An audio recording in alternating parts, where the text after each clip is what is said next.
Parmi les formes de polythéisme, la superstition, at-tiyara, le fait d'être convaincu que si tu casses un miroir, tu as 7 ans de malheur, ou si un chat te coupe la route, ceci, il y a un malheur pour toi. Ou le fait de se couper les ongles des pieds, vous rigolez. Mais wallahi, beaucoup de personnes c'est des convictions dans les cœurs des gens. S'ils rencontrent Allah avec ça, ils risquent d'être châtiés. Le prophète sallallahu alayhi wa sallam dit at-tiyaratu shirk. At-tiyaratu shirk. La superstition est une forme de polythéisme. Comme il est triste de voir que des personnes meurent comme ça.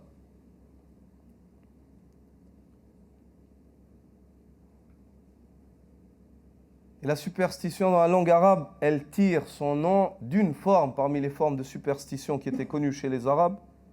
C'est le fait de relier le destin ou ce qui va se passer ou le présage avec le vol des oiseaux. C'est de là qu'elle tire son nom at-tiyara.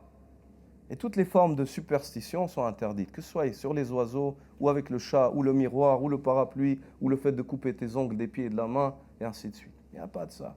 Allah, il n'a pas relié son qadar. Il n'a pas fait écrire à la plume 50 000 années avant de créer les cieux et la terre pour qu'elle soit reliée avec un chat, ou avec un miroir, ou avec des ongles. Subhanallah.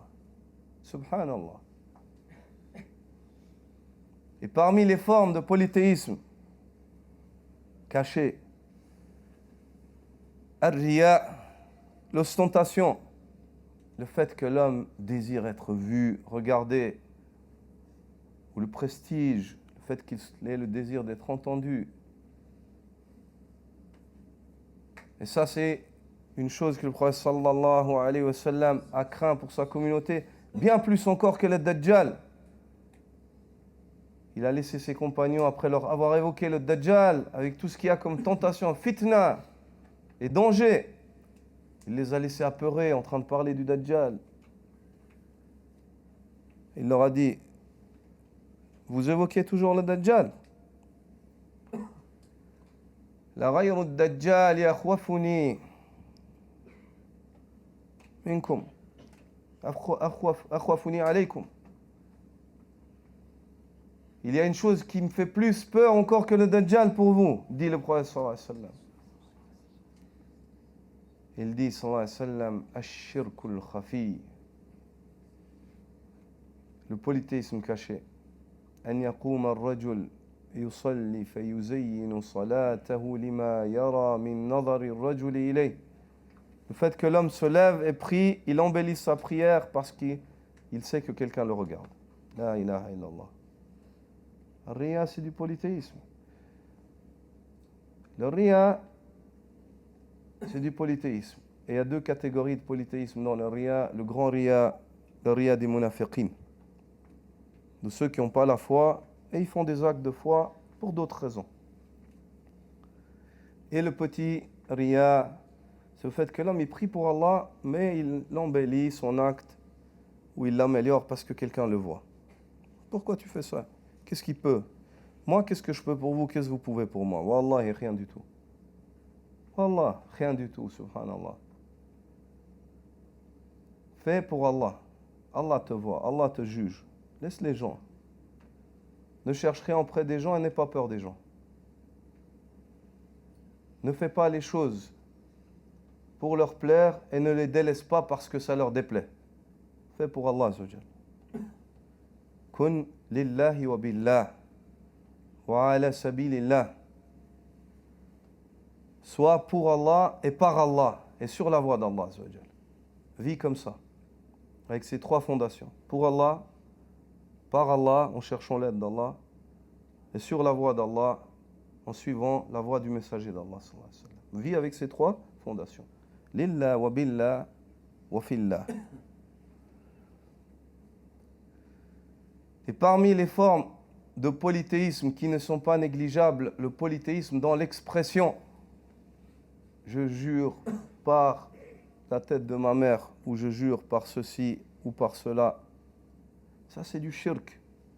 Celui qui fait ça, il a donné des associés à Allah dans l'expression. Shirkul al-fadh.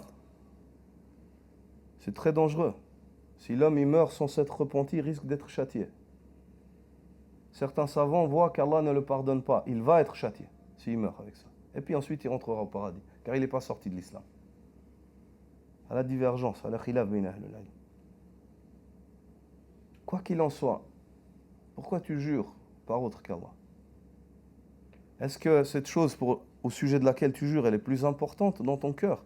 Quand l'homme il jure en général, qu'est-ce qu'il jure sur quoi? Quand l'homme il jure, déjà le but de son serment c'est quoi? C'est d'appuyer sa parole ou de pousser les gens à le croire. Automatiquement, quand il fait ça, il va choisir une chose qui est importante, il va dire « par ça, je te jure », pour que les gens ils soient convaincus qu'il dit la vérité.